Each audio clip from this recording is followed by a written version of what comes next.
Okay, here we are on another journey, a plein air adventure. We've got low tide and mangroves, and this time, instead of looking out to the ocean, we're going to do something different and look towards the Outback hills. Okay, g'day.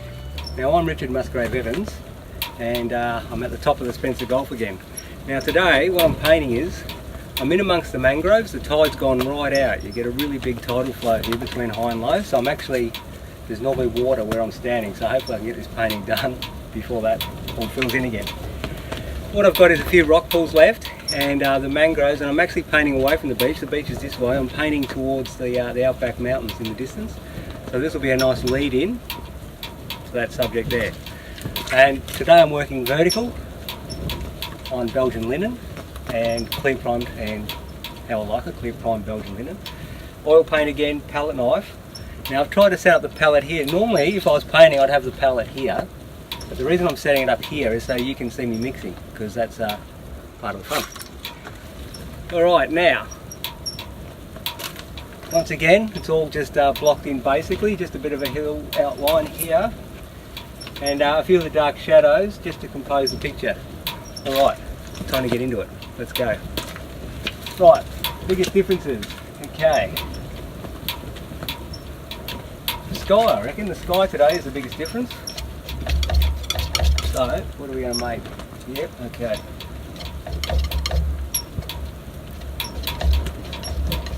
Mix this up.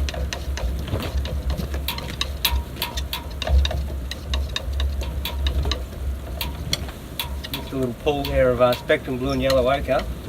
I'm now going to mix a little pool over here of spectrum blue and magenta, which will give it kind of a dusty mauve. Right, just in case I need to knock this green back a bit, green blue. Right, it's not too bad. The colour's pretty much what I want, so that's alright. I'll just lightly put that in. Hopefully you can see what I'm doing. I'm kind of trying to stand out of the way so you can see what I'm doing here. I really like to work with the palette knife. It's great for blocking like that. See how it's already created the edge of the hill and everything. Right, I've got the next level, a bit more blue. There we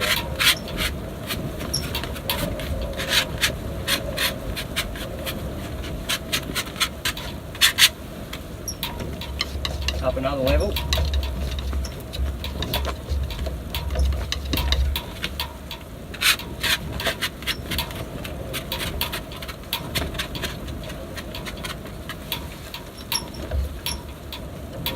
Right, up to the top level, which is always a bit of red in there with the blue. Not always, but mostly. You can actually see in the camera quite easily, it really accentuates the warm, the red blue up there, green. It's very clear in the camera for some reason. It's a bit too dark.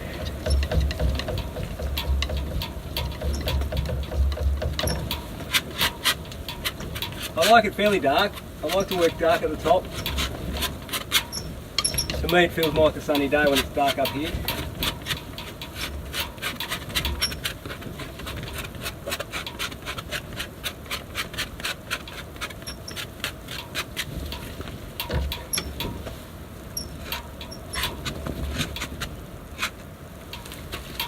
Okay, I'll just stand back and have a look.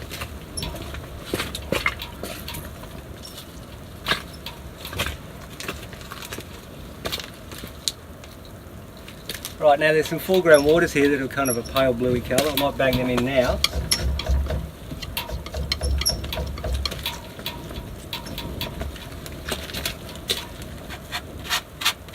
Just got to work out where I want them.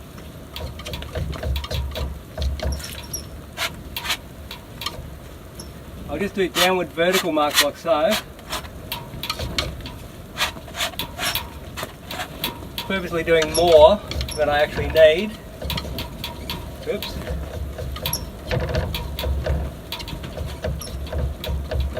Lighten that off a bit more.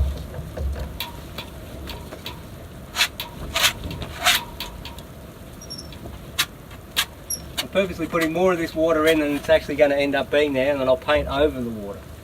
So you put these nice downward marks like so.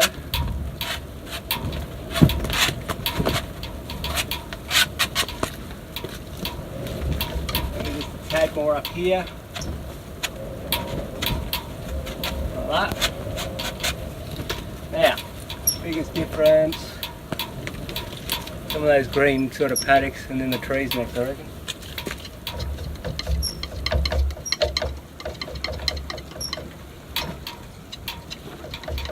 I've just mixed a bit of yellow with that sky colour, quite often gets it fairly close to that saltbush green. We'll just have a look first, see what we got.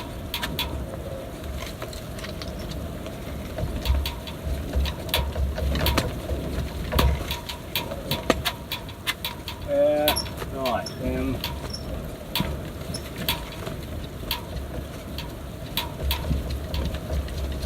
more burnt sienna in that mix and a bit more yellow ochre. Fairly windy today as usual, but the coastal breeze, because I've got the car here and the coast is there, I've got no wind, it's great. Right. Now for that distance hill, that little mauve I've got over here, I might just introduce that into some of the into the green, and that'll key that hill off. Let's have a look. Sends the hill more of a grey greeny colour.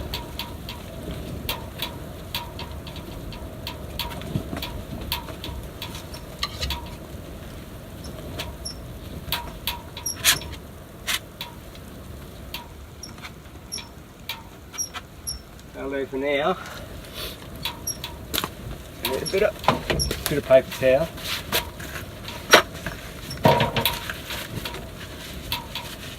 Okay, now I can see the difference here. What we've got is beautiful white beach sand, so I'll put that in.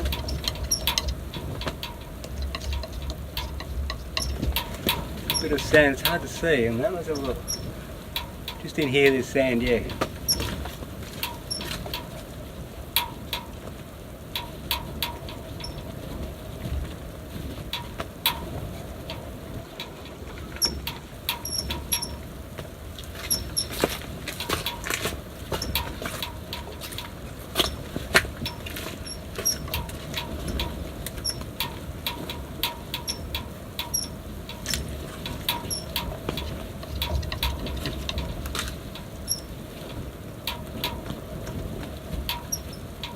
Okay, now let's get some. First, I'll clear this saltbush colour out of the way. Give me some more room to work. Now, get the burnt sienna, maybe a bit of magenta, a bit of that white. Half mix them all together. I'm trying to create that earthy rock colour. Looks like it may need a bit more yellow ochre actually.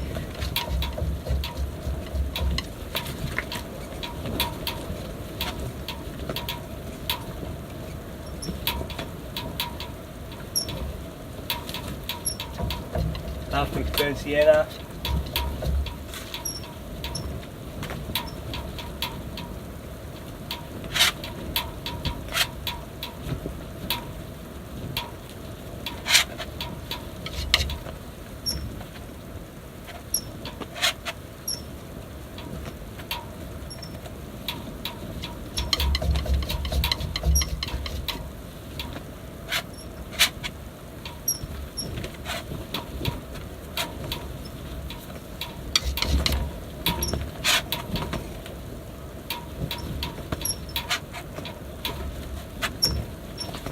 Stand back and have a look.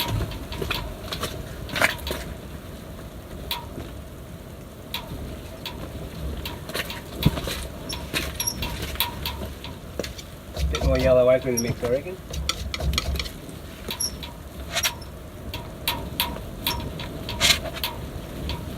Not too much though, you don't get carried away with that.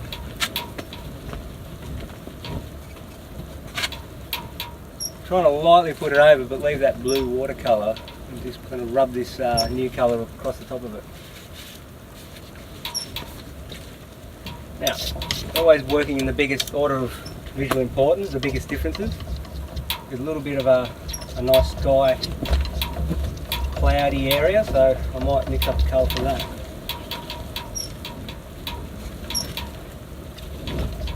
white, a bit of yellow ochre, maybe a bit of orange. Sweep that in like so.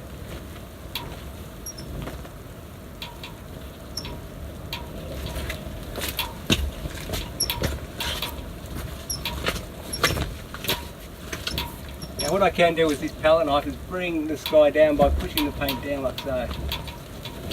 Got to keep a clean knife when you do that.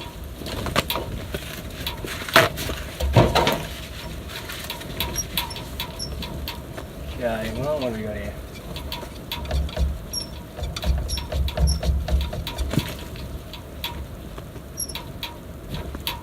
Going a bit more of an edge there, more of an edge to the hill, so it's more defined against the sky.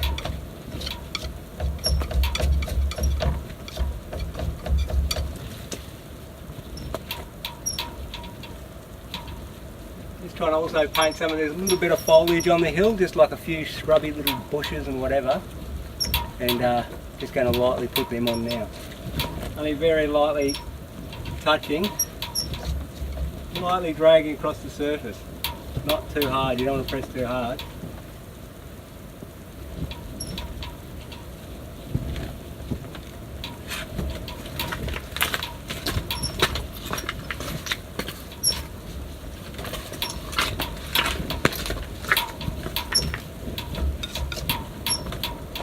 A bit more of that sulphurous green. See, I've just got to lower this edge of the painting here a bit when I stood back. See that. Now one of the biggest differences of course now is all these mangroves. Let's get that colour in. I've already got the shadow in. Actually I might put a bit more green in that shadow. It's a fairly red shadow. Just put some nice viridian green in. Then on the ground I might cast a shadow of where the tree's casting its shadow onto the ground, which is more of a mauve.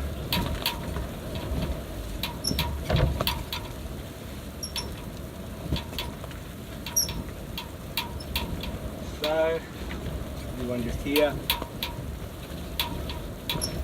everyone falling in there.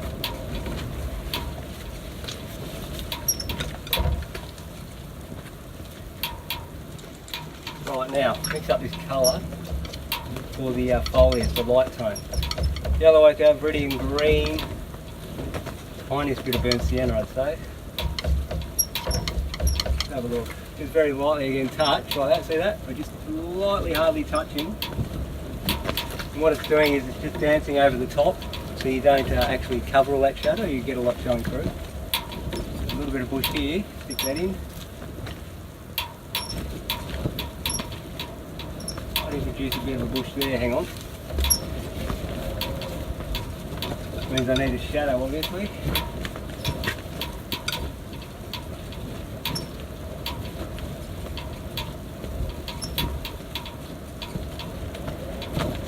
I'm just going to stand back and have a look what I've got.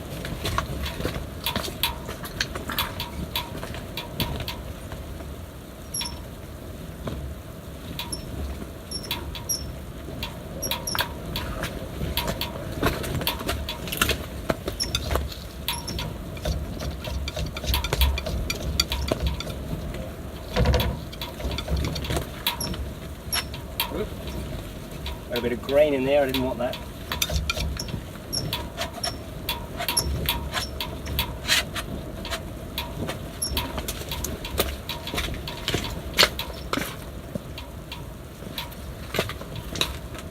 Okay, now what I'll do is I've got to stand back all the time just to check the composition to see if it's not crooked and whatever, see if it's flowing right. Just pulling some of that sky down onto the edge of the hill.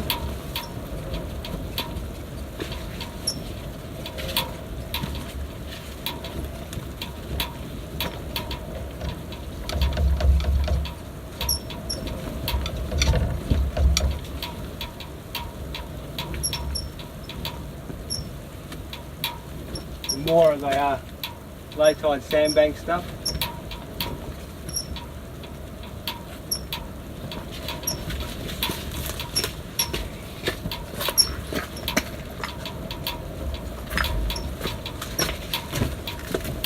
Just going to soften this sand here. Here we go.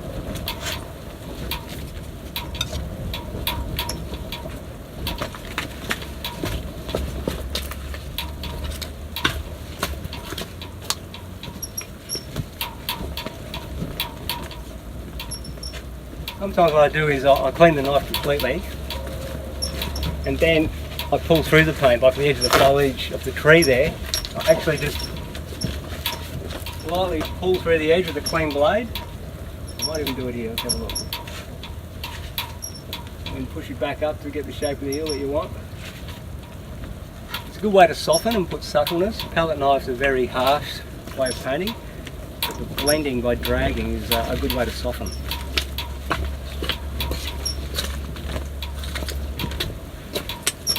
Now I'm constantly trying to compose as I'm going. I'm not just painting everything absolutely literally, I'm shaping and composing.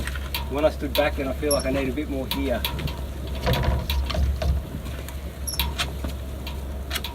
To lead your eye through sort of thing.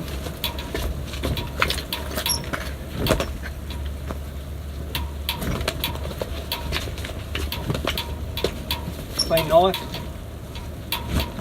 Take some of that off. I'm actually going to peel the tape off now. I like to tape the edges, not always.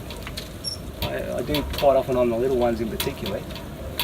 Take the tape off and then see what you got. It usually looks more finished when you take the tape off, but at the same time it allows you to see what else you need to do to finish it. And that's not as easy as I thought. Hang on, here we go, get that off.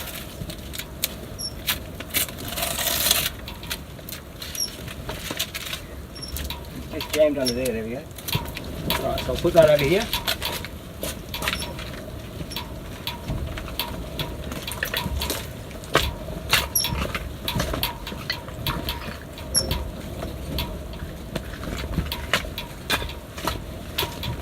Okay.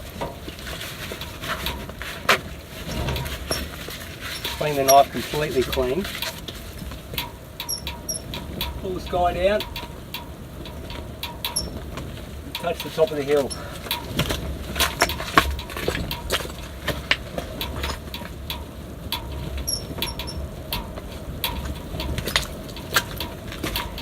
Now that I got the tape off, what I might do is introduce a little bit of crazy foreground. Like a lead in. Half mix a few colours. Go like that, why not? Off the edges, why not?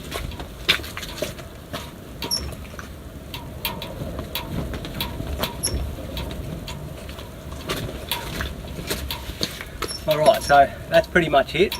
So what I'll do now is I'll take the camera off and let you have a look.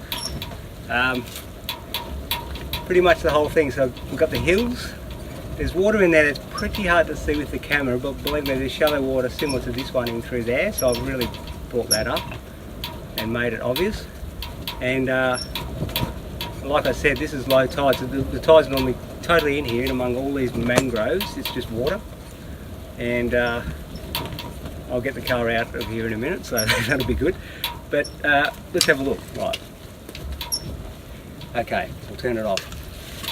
Now if you like this style of video, just remember to subscribe and give us a thumbs up. Forward it to your friends. Spread the good word. Alright, no worries, thank you. Okay, here we are. Let's go in and have a look. There we go, low tide in the mangroves. Some nice high level cloud, distant outback mountains, sand, rock pools, low water with all the rocky crags among them.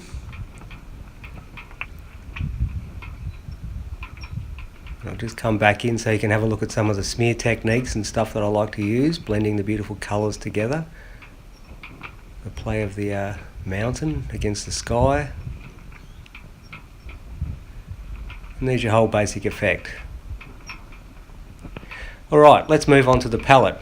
We've got cobalt blue, burnt sienna, alizarin crimson, yellow ochre and titanium white, cad orange and cad yellow.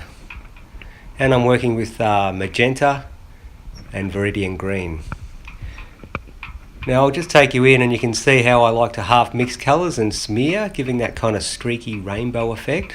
I love the look of half mixing the colours. Well, that's about it. Alright, well there you go, the end of another show. Now remember, if you like the video, to like the video and don't forget to subscribe. Alright, until next time, Cheers.